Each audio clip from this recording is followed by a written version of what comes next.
Assalamualaikum warahmatullahi wabarakatuh. Halo teman-teman, selamat datang kembali di channel Jabrun Official, channel yang akan membahas berbagai hal, kisah, sejarah, biografi tokoh, tragedi, peristiwa, serta aktivitas dan kegiatan lainnya tentunya yang terjadi di negara kita tercinta di Indonesia.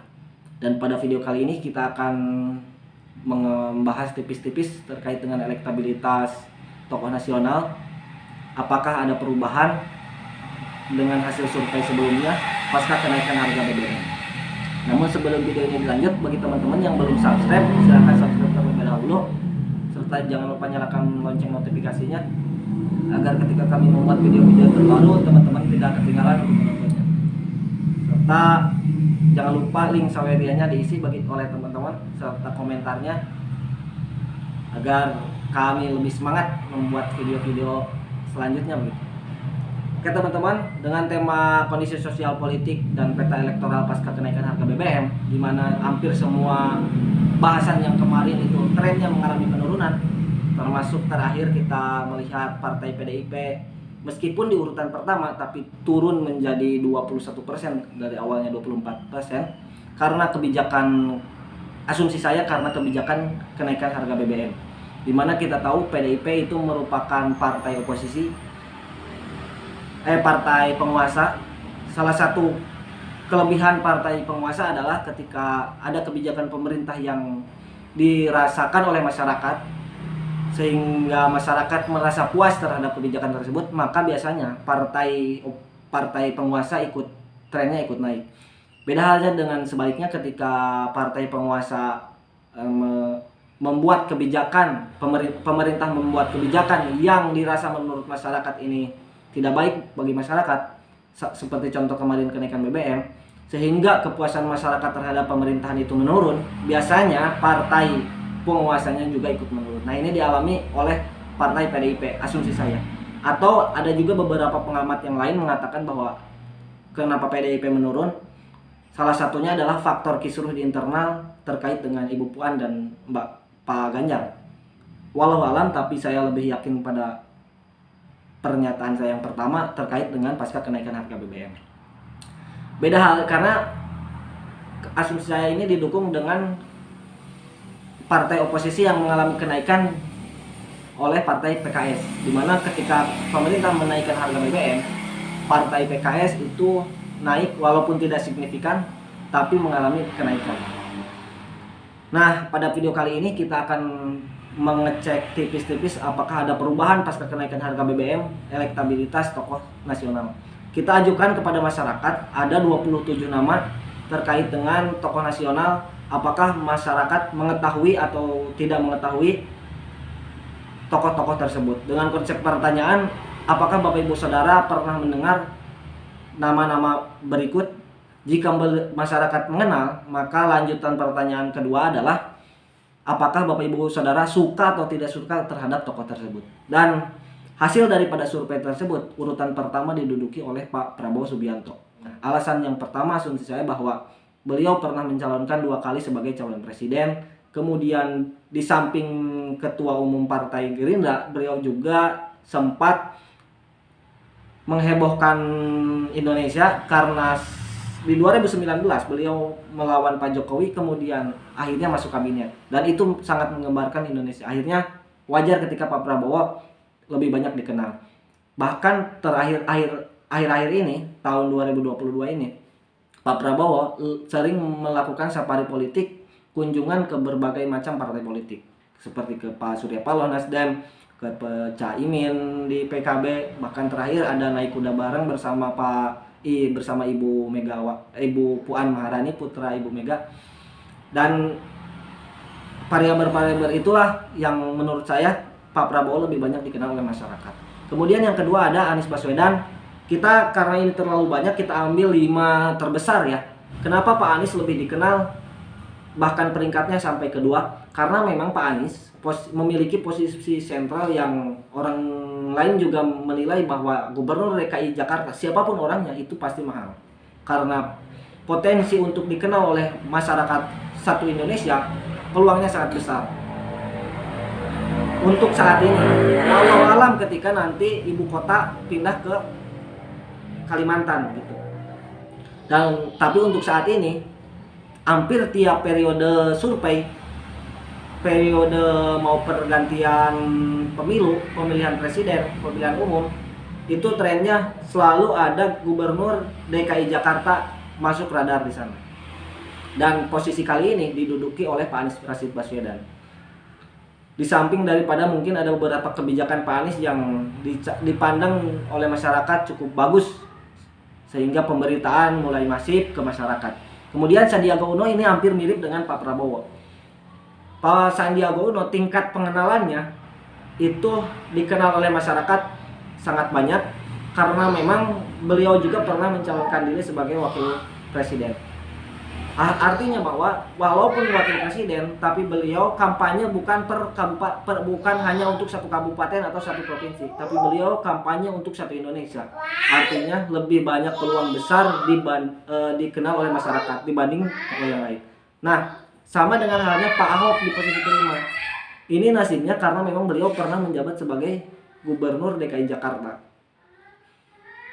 Ditambah lagi ada tragedi pada waktu itu yang gerakan PA 212 yang mana objek yang ditujunya adalah Pak Ahok. Kemudian disusul Bu Puan, Pak Ganjar dan Pak Agus Harimurti Yudhoyono.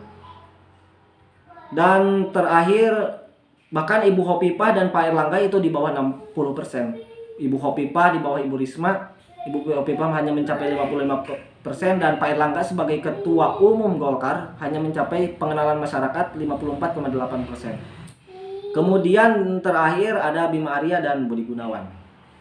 Masih mencapai 20,9% dan 20,1%. Nah teman-teman, setelah kita melihat tingkat pengenalan tokoh ini, di mana Pak Prabowo urutan pertama, kemudian Pak Anies Baswedan urutan kedua, sisanya masih di bawah 80% seperti Ibu Puan, Pak Ganjar, AHY dan Ridwan Kamil, serta Erlangga Hartarto, kemudian Ibu Khofifah. Kita lanjut kepada pertanyaan yang selanjutnya terkait dengan elektabilitas calon presiden. Nah, elektabilitas calon presiden ini dengan konsep pertanyaan jika pemilihan presiden hari ini siapakah yang akan Bapak Ibu pilih sebagai calon presiden, hasilnya adalah mengejutkan teman-teman. Yang pertama justru di masyarakat responden menjatuhkan pilihan kepada Ganjar Pranowo dengan perolehan nilai 28,5%. Yang kedua Pak Prabowo Subianto, yang ketiga Anies Rashid Baswedan, keempat Ridwan Kamil, sisanya masih di bawah 5%. Nah ini menjadi salah satu poin dan modal sebetulnya bagi Pak Ganjar untuk diperhitungkan bagi partai PDI Perjuangan.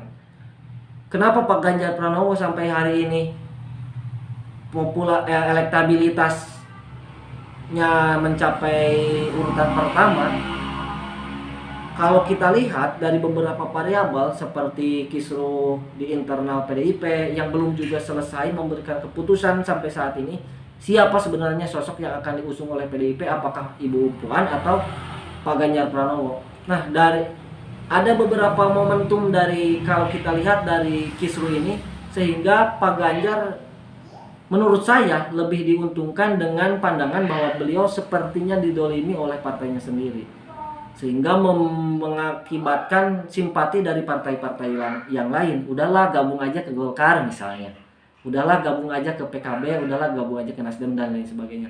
Nah ini merupakan catatan bagi PDIP, apakah harus segera memberikan keputusan apakah mau Ibu Puan atau Pak Ganjar begitu. Karena Pak Ganjar memiliki modal yang sangat besar, salah satunya elektabilitas yang unggul. Ini hampir sama di beberapa lembaga survei seperti SMRC, Indikator dan sebagainya. Urutan pertama itu adalah Ganjar Pranowo. Nah, asumsi saya yang kedua adalah bukan hanya karena faktor internal yang belum selesai. Asumsi saya yang kedua adalah faktor elektoral Pak Ganjar dan Pak Jokowi, di mana Pak Ganjar dipandang mampu melanjutkan program Pak Jokowi. Bukan hanya sama-sama dari Jawa, tapi juga mereka sama-sama dari partai PDIP. Dan yang kedua adalah Pak Prabowo Subianto, yang ketiga Anies Baswedan. Kalau saya boleh menyimpulkan, untuk calon presiden tidak akan 4 calon. Paling tidak 3 calon, kecuali kalau ini berbicara ingin menang ya. Kalau berbicara ingin menang, peluang untuk menang itu ada di 3 kandidat. Pertama Anies Baswedan dengan koalisi Nasdem, Demokrat dan lain sebagainya. Kemudian yang kedua ada Pak Prabowo dengan Gerindra dan Caiminnya. Ketiga Ganjar Pranowo. Apakah ini Ganjar bersamaan dengan KIB kah ataukah dan lain sebagainya? Namun jika dipaksakan untuk 4 calon, saya rasa peluang menang untuk calon yang keempat di luar dari nama-nama ketiga ini sangat berat. Karena taruhlah misal asumsi kita adalah Anies Baswedan diusung oleh Nasdem, kemudian PKB, Demokrat dan PKS, kemudian Pak Prabowo diusung oleh Gerindra dan PKB, dan Ganjar Pranowo diusung oleh partainya sendiri, dan koalisi keempat misalnya memaksakan KIB dengan Pak Erlangga, kemudian wakilnya misal Pak Ridwan Kamil, maka ini sangat, kita tahu Pak Erlangga hanya mencapai 1,7%, jauh dari dari sosok-sosok yang lain. Maka menurut saya ini harus jadi perhitungan matang bagi partai yang memiliki elektabilitas untuk saat ini ya, untuk yang memiliki elektabilitas di bawah 10%, pun termasuk Pak Ridwan Kamil. Dan Pak Ridwan Kamil berpeluang itu sebetulnya bukan untuk calon presiden menurut saya. Bisa diwakil atau melanjutkan di Gubernur Jawa Barat. Peluang yang di atas 60% saya kira Pak Ridwan Kamil jika mencalonkan kembali di Provinsi Jawa Barat. Namun untuk memaksakan mencalonkan di RI1 di presiden, Pak Ridwan Kamil saya rasa masih jauh. Nah, ini catatan juga untuk untuk partai-partai yang ingin mengusung siapa sosok yang akan dipilih untuk mencalonkan presiden. Yang kelima ada Sandiaga Uno, yang ke-6 ada Agus Harimurti Yudhoyono. Ada yang unik sebetulnya ketika saya survei di masyarakat, ketika ditanya Pak Agus Harimurti Yudhoyono atau AHY, masyarakat jarang mengenali memang. Tapi ketika yang disebutkan putra Pak SBY, beliau langsung putra Pak SBY begitu. Jadi ketergantungan elektabilitas atau popularitas Pak AHY sebenarnya masih berkaitan dengan Pak SBY begitu. Dan untuk Pak Ganjar Pranowo, sebetulnya sekarang ini setelah beberapa tragedi safari politik beberapa partai politik kemarin, yang mengalami dilematis adalah Pak Ganjar Pranowo. Beliau belum memiliki kepastian apakah mau dicalonkan dari PDI atau tidak. Kalau tidak, kita gabung nih ke koalisi yang lain gitu. Ataukah memang Pak Ganjar mau setia di PDIP meskipun tidak dicalonkan, diberikan tiket sebagai calon presiden oleh Ibu Mega. Nah, yang menarik adalah Pak Prabowo Subianto. Beliau semakin lengket dengan Pak PKB Caimin. Namun sampai saat ini PKB juga belum mendapatkan kepastian apakah Caimin menjadi wakil atau bukan gitu. Dan ini diuntungkan, menurut saya diuntungkan bagi Gerindra, karena Pak Prabowo semakin gencar, semakin kuat, semakin solid dan masif di masyarakat gitu. Nah, kemudian yang ketiga Anies Baswedan juga diuntungkan setelah dideklarasikannya oleh Partai Nasdem. Tinggal yang menurut saya dilematis adalah dari kubu PKS dan dari kubu Demokrat. Apakah Anies Baswedan akan memaksakan untuk mencalonkan wakilnya dari Partai Demokrat Anies AHY, ataukah dari Partai Keadilan Sejahtera yaitu Ahmad Heriawan. Nah, ini juga perlu dipertimbangkan. Namun kalau saya boleh berasumsi, jika Pak Anies Baswedan itu dipaksakan dengan Agus Harimurti Yudhoyono, ini merupakan satu hal yang kurang baik bagi Pak Anies. Kalau bagi Pak AHY sangat positif, tapi bagi Pak Anies ini bukan hal yang positif, karena nanti akan kita lihat bagaimana segi wilayah basis Pak Anies lemahnya di mana, kemudian basis Pak Prabowo di mana, Ganjar di mana, kemudian Ridwan Kamil di mana. Kalau meskipun Pak Ridwan Kamil di Jawa Barat, tapi Jawa Barat itu harus diakui bahwa Jawa Barat suaranya terpecah oleh suara Pak Sandiaga Uno, Pak Prabowo, dan Pak Anies Baswedan. Maka secara basis 2019 kemarin itu 2019 suara sebetulnya milik Pak Prabowo Subianto. Namun maka harapan saya kepada Pak Ridwan Kamil itu lebih memilih untuk melanjutkan di Gubernur Jawa Barat. Kalau Jawa Barat dimiliki, misal ini asumsi ya, misal dimiliki oleh didominasi oleh Pak Prabowo Subianto, maka Anies Baswedan harus mencari suara tempat wilayah yang elektabilitas Anies Baswedan itu rendah, seperti Jawa Timur. Nah, Prabowo dan Anies ini sama-sama elektabilitasnya rendah di wilayah Jawa Timur, Jawa Tengah. Jadi kalau bisa, ini perwakilan. Jadi kalau menurut saya yang cerdas pada saat ini adalah Pak Prabowo. Beliau punya basis massa di DKI, Jakarta, Banten, dan Jawa Barat. Kemudian nempel sama tokoh NU yang sangat besar, yaitu Pak Mohaimin Iskandar atau Caimin. Jadi peluang secara elektabilitas capres beliau di urutan kedua. Kemudian beliau juga punya modal partai politik. Yang ketiga, koalisi beliau itu menurut saya sudah tepat antara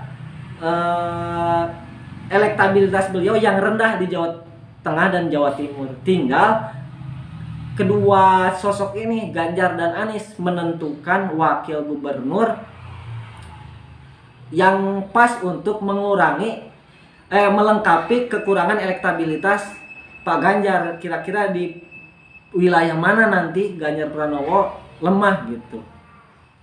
Dan jika Ridwan Kamil mendampingi Pak Ganjar, ini sangat menarik. Namun ada yang lebih menarik nanti ketika koalisi Indonesia Bersatu ini partainya pecah. Misal PPP masuk ke Nasdem, koalisi Nasdem, kemudian Golkar masuk ke Prabowo atau ke PDIP, dan PAN masuk ke salah satunya. Dan ini juga sangat memecah konstelasi yang ada saat ini. Mungkin teman-teman itu dulu untuk sementara, karena memang ini bahasan masih banyak. Tinggal wilayah mana saja nanti Pak Ganjar Pranowo lemah secara elektabilitas, kemudian Pak Anies Baswedan, kemudian Pak Ganjar, dan tokoh-tokoh 10 tokoh yang lainnya. Kalau saya bocorkan sedikit, ini ada beberapa tokoh yang lemah seperti Anies Baswedan hanya unggul di Jakarta, Sumatera, dan Kalimantan. Kemudian untuk di Jawa Barat itu seperti yang saya katakan tadi, bukan dipimpin oleh Pak Ridwan Kamil. Ridwan Kamil hanya mencapai 21%, dan sisanya dipimpin oleh Pak Prabowo dengan capaian 34,8%. Maka ketika Pak Ridwan Kamil bersanding dengan Pak Ganjar Pranowo di Jawa Barat itu 19% dan Pak Ridwan Kamil mencapai 21%. Artinya ketika bersatu ini memiliki kekuatan yang cukup luar biasa, mencapai 40% ketika Ganjar Pranowo dan Ridwan Kamil disandingkan. Namun lemahnya adalah Ridwan Kamil ini popularitasnya di provinsi-provinsi yang lain paling mentok mencapai 10%, sisanya 8, 1, dan lain sebagainya. Ini hitung-hitungan seperti ini. Nanti kita bahas, termasuk dengan sekaligus lah wakil-wakil yang populer top 10 lah, gak usah banyak-banyak, siapa saja wakil populer di Indonesia dari tokoh-tokoh nasional yang ada. Apakah yang 2019 manggung kemudian hari ini masih populer, atau sudah disebutnya bintang mati lah begitu, atau masih tetap bersinar. Nanti kita akan bahas. Mungkin untuk video kali ini kesimpulannya adalah secara pengenalan masyarakat 90% itu masih dipimpin oleh Pak Prabowo Subianto. kemudian disusul oleh Pak Anies, dan secara elektabilitas calon presiden itu mayoritas responden menjawab Pak Ganjar Pranowo. Nah, kenapa optimis untuk Ganjar Pranowo? Karena pengenalannya masih di bawah 80%. Artinya masih ada ruang untuk konsolidasi, kemudian sosialisasi, dan masa pengenalannya masih luas begitu. Beda halnya dengan Anies Baswedan yang sudah dikenal 90% udah mentok, gak bisa mengenalkan ke mana deui ka negara sejen.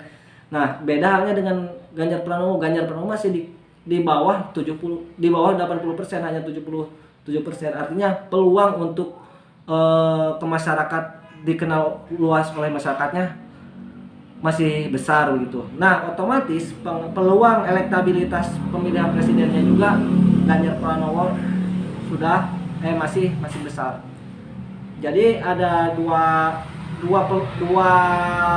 amunisi lagi untuk Pak Ganjar Pranowo. Pertama adalah ruang pengenalannya yang masih luas. Yang kedua, menunggu keputusan partai mana yang akan mengusung beliau menjadi calon presiden. Karena percuma jika elektabilitas calon presiden, pemilihan presidennya besar, tetapi tidak ada partai yang mengusung, percuma tidak akan maju sebagai presiden. Jadi kedua-duanya ini harus balance, harus seimbang. Mungkin cukup sekian teman-teman yang sudah ngisi link sawerianya, komen ya, biar nanti kita kita report, kita bahas. Terima kasih atas segala perhatian, mohon maaf atas segala kekurangan. Hasbunallahu wa ni'mal wakil, billahi taufiq wal hidayah. Wassalamualaikum warahmatullahi wabarakatuh.